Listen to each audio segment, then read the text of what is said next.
wish we were all here to feel this soft, velvety packaging.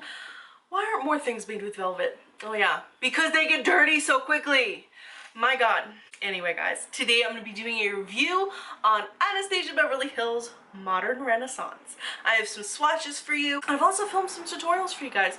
So check out my page if you haven't seen them already. If you'd like to see these shades in action on the eye, I'm actually wearing a whole bunch on the eye today. Like, all these shadows are from this palette. So this shadow palette features very warm shades. We got our reds, pinks, gold, orange. Pretty much the leaves are changing, and Anastasia Beverly Hills has captured it in their palette. So I'm going to go through these with you guys as I swatch them. So the first shade is Tempera, and this is a matte shade that's great for all over the lid and also very subtle highlighting under the brow. Golden Ochre is next, and this is honestly the same color as my skin. You might be different, but I love using this just all over the lid as a priming shade because everything just blends perfectly over it. It's also a good way to offset the darker colors. Vermeer is one of the two metallic shades in this collection, in this palette, and this is a pinky metallic shade, but it's not as bright as, say, Pink Champagne. Next we have Buon Fresco, and this is a soft pinkish mauve shade. It's a matte, very easy to work with, like butter, blends so easily. Then we have Antique Bronze. This is a red-based bronze. Honestly, when I think bronze, I think more of a brownish shade. This is definitely more of a pinky mauve brown. Then we have Love Letter, and this honestly is such a romantic shade. It's like a fuchsia shade, and it works well with the Antique Bronze, the Buon Fresco, the Vermeer. If you're going for that whole look, use those 4 shades in a row, and you got a nice romantic pinkish eye look going on that doesn't look too overdone. Then we have Cypress Umber, and this is like been my go-to crease shade for a while now.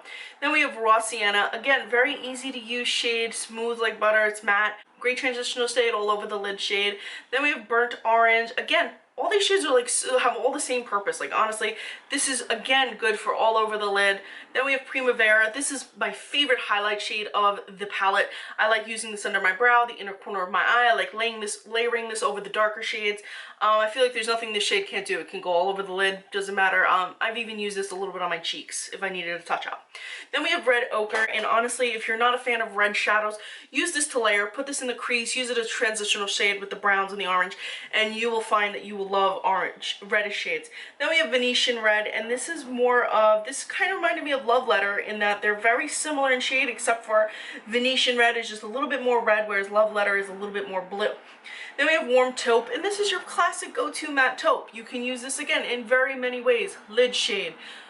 You can use this to do an everyday no makeup look. Very much an everyday shade. And then we have Real Gar, which is an orangey shade, and it pairs well with Burnt Orange, Raw Sienna, kind of like how the top had those pink matching shades.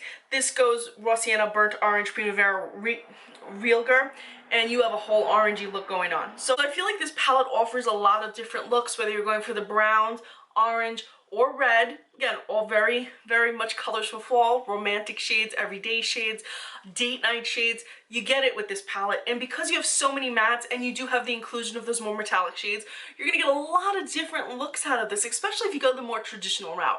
You know, some palettes that are coming out, like the Serpentina palette, the Dose of Colors, like Ice Cream palette, some of these are not for the just everyday girl. This is Modern Romance by Anastasia Beverly Hills is for the everyday girl, the date night girl, the romantic girl. So if you're looking for something that's good quality, really easy to work with, has a nice selection of shades, then absolutely do pick up the Modern Renaissance palette. There's literally nothing bad I can say about it, and if there was, trust me, I would be telling you, because I do not hold back. So guys, have you picked up the Anastasia Beverly Hills Modern Renaissance palette? If you have, let me know what you guys think about it. Let me know what your favorite shades were. If you weren't, why not? Do you feel like these shades are too common? Do you feel like they're too present in other palettes? Let me know in the comment section below. And as always, guys, thank you so much for watching, and please be sure to follow me on Instagram. I'm Recycled Stardust.